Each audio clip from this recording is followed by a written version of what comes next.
तालुका है, एक खटाव तालुका जिसमें 2 गांव है। एक है वरुड़ गांव और दूसरा है जाखन गांव। ठीक है।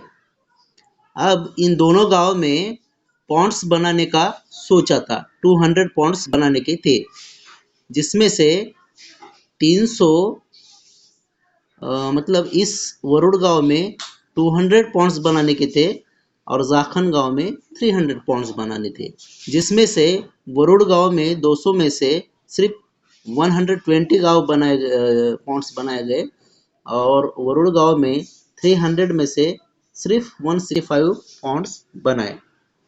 ठीक है। पॉन्ड्स यानी गड्ढे, हाँ, अपने जो पेड़ लगाने के लिए या पानी जमा होने के लिए जो गड्ढे बनाते हैं वो गड्ढे। ठीक है। अब उसमें से पूछा गया है कि किस गांव में सबसे ज़्यादा पॉन्ड्स बने गए हैं या उसका परसेंटेज निकालना है। मतलब परसेंटेज निकाले तो ही हमें पता चलेगा ना। अब 200 में से 120 बनाए और 300 में से 165, तो यहाँ पे अमाउंट या ये जो नंबर है वो ज़्यादा दिख रहा है। तो ऐसे देखेंगे तो जाखन गांव में ज़्यादा हुए हैं, यहाँ पे 120 और यहाँ पे 165। But if we solve the in percentage, then only we can decided the what is the greater percentage or greater amount of ponds was held in which village। तो सबसे पहले क्या करोगे, 200 अपॉन 120, 200 में से कितने बनाए गए हैं ponds, 120 is equal to in left side 100, percentage निकाल रहे हैं हम, तो 100 अपॉन हमें पता है क्या, नहीं पता है, इसलिए ए लिख दिया, एक्स की जगह ए लिख दिया और दूसरे में हम बी लिखेंगे क्योंकि हमें पता नहीं ना। फिर देखो 300 upon 165 is equal to B upon 100। मतलब यहाँ पे हम दोनों गांव का साथ में ही निकाल रहे हैं। ठीक है। फिर क्या करेंगे, देखो क्रॉस मल्टीप्लिकेशन होता है।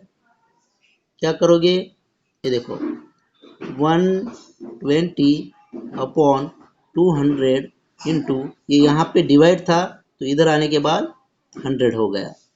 मैं सिंपल करके दे रहा हूँ, हाँ, जो अपने टेक्स्ट बुक में एक स्टेप बढ़ाई गई है ना उसको मैं कम कर रहा हूँ।